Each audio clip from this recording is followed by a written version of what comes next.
So our lead this hour, don't bury the lead, my man. Well, we haven't given the lead yet. It's from San Diego. Oh, yes. On top of the world one day and at the very bottom the next. That was the scene for Game 4 of the National League Divisional Series. I'm told that the Padre fan base loves birds. They love giving birds out. Well, the Dodgers Last Supper, if they didn't win, that was be a turn out the lights. The party's over as the Padres had a chance to advance to the League Championship Series. Now, earlier in the day, we'll get to this later, but the New York Metropolitans punched their ticket as they exterminated the fighting Phillies, who didn't have much fight, as it turns out, despite the moniker. So the Mets are into the League Championship Series. Padres could have joined them. Things early on looking bleak for the Dodgers. Freddie Freeman scratched from the lineup with his bum ankle. Dave Roberts then going with the aforementioned bullpen game. We talked about that in a previous episode of the show. So I don't know if you watched it or not. Not going to lie, there wasn't much to watch. One team showed up, one team didn't show up. The good guys won, the bad guys lost. That's kind of how it went, right? Mookie Betts, another home run. Nice of Mookie after taking a couple years off to return to postseason glory. But Mookie Betts hit a home run.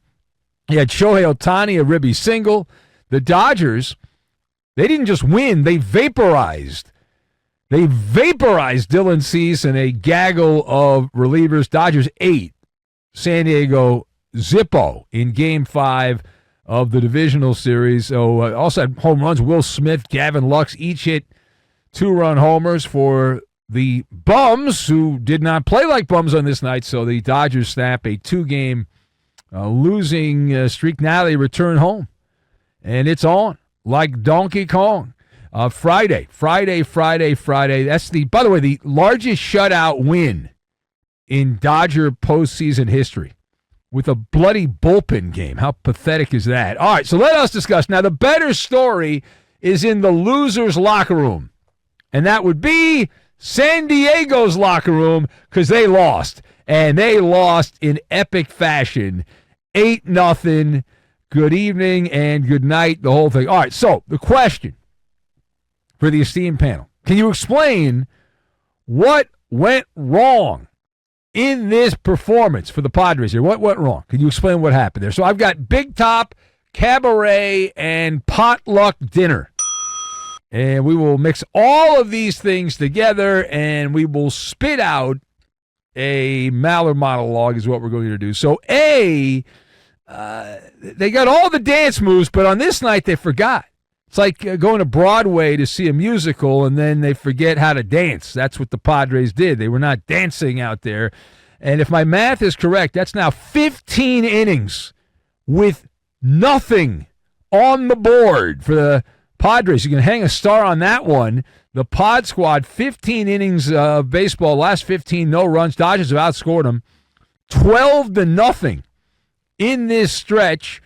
And it starts at the top. You got Fernando Tatis Jr., the steroid cheat, Manny Machado, and they lead the San Diego circus, right? And the Big Top, if you look under the Big Top for the Padres, it continues to be filled with unicorns and show ponies. That's what the Padres are, right? They're front runners. This game is a great example of that. They fell behind. They didn't have any fight. They rolled over and played dead, because that's what show ponies do. That's how they do it. The Padres, and there were no cartwheels. Did you see? I didn't see any cartwheels, any somersaults, no belly bumping. None of that was going on.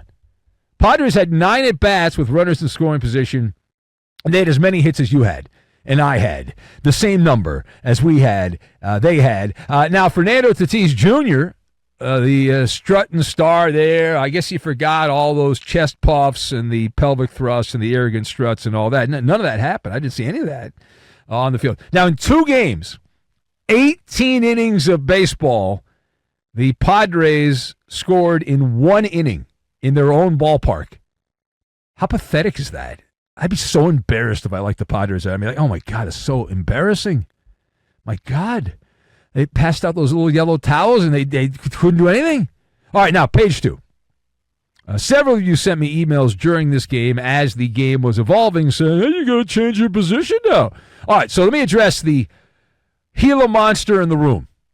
All right, since the Dodgers won this game 8-0, have I changed my position on bullpen games?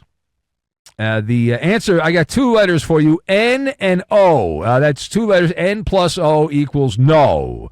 I still despise them. They are the blemish on the baseball landscape. There are others, but that is the one we're talking about right now. And they're not big league. They're not actually Bush League. You know what they are? Cactus League. Back in the old days when I covered spring training, that's a Cactus League game. You're playing a playoff game like it's a Cactus League game. It's unbecoming.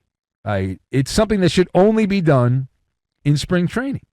And you get your work in, you go golfing. By you're the starting pitcher, you pitch one inning, and then by the bottom of the second, you're on the tee.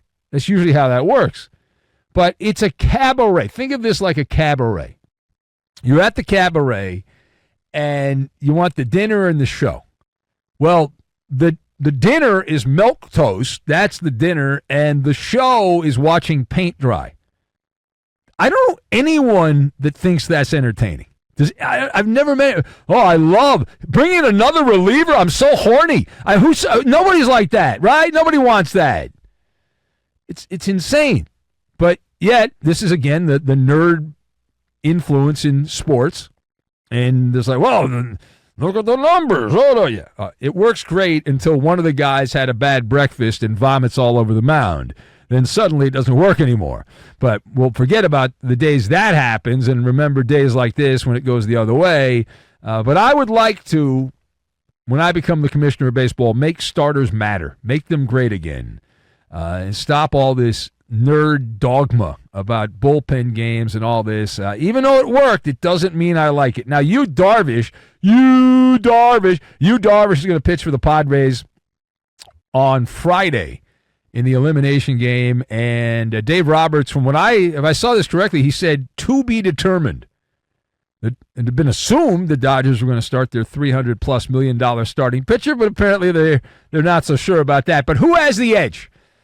You got Yu Darvish, who's been dominating the Dodgers of late, versus, I don't know, question mark. So the Dodgers, I give the edge to the Dodgers because they have the better roster.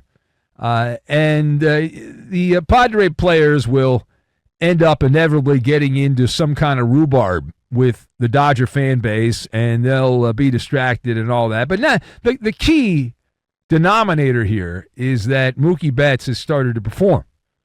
He hadn't done that for a couple years, and so now that they got Mookie going, and you put him with Ohtani at the top, and you got a little razzmatazz back in that Dodger lineup. Dave Roberts saying to the media following the game that was played a few hours ago here, the Dodgers have some options.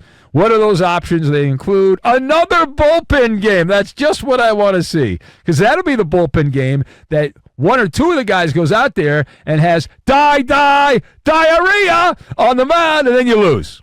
Yeah. Why is this even up in the air? That tells you, if the Dodgers don't start Yamamoto, that tells you this is a disastrous deal. They don't trust the guy. You pay a guy $325 million.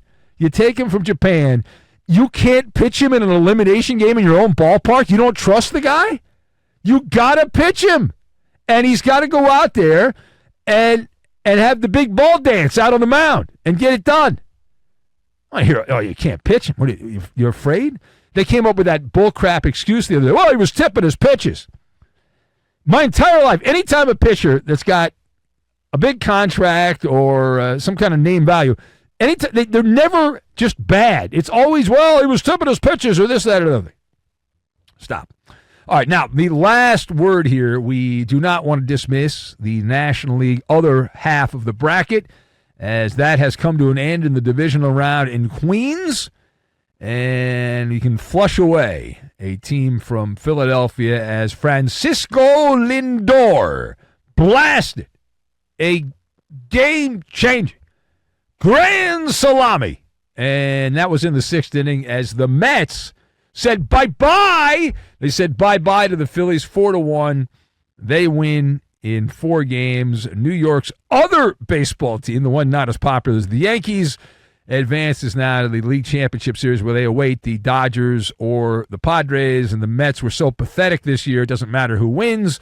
The Mets will be the road team. It'll start in either L.A. or San Diego coming up this weekend. But the story here, there's a lot to discuss, but the better story, as always, is in the losing locker room. So that is where we are going to begin. Who gets the blame cheesesteak?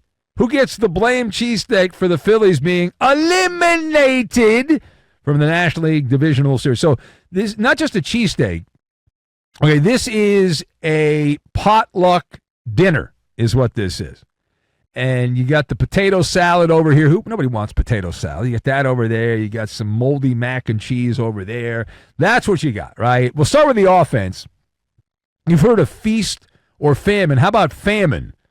Despite all the aura and all the beards and the bravado of the Phillies, they batted 186 in the National League Divisional Series. Let me repeat that for those of you in the back of the room. 186 for the Philadelphia Phillies, who scored 2 runs before the 6th inning in the entire series. 4 games, only 2 runs prior to the 6th inning. 2 runs in 20 innings of baseball. Now, I didn't play in the big leagues, but I think that sucks, but I just do an overnight show, so maybe not. JT Realmuto was hitless.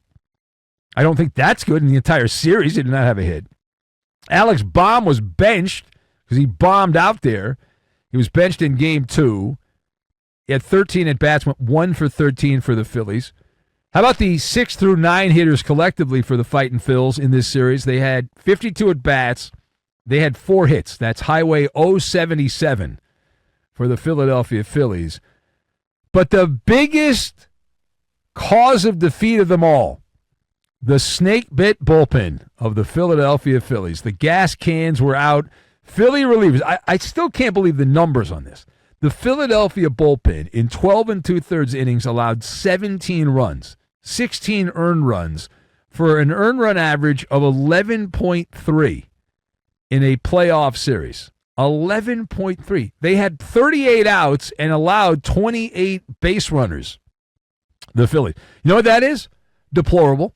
That's absolutely deplorable. And now Dave Dombrowski, who decided to not go out and fatten up the bullpen when he had the opportunity, now he can do some demo on the bullpen, get rid of some of those guys that aren't performing in the lineup, and the Phillies will be back at it again. But they were the top team in baseball the first couple months of the year. But then they faded away as the season went on.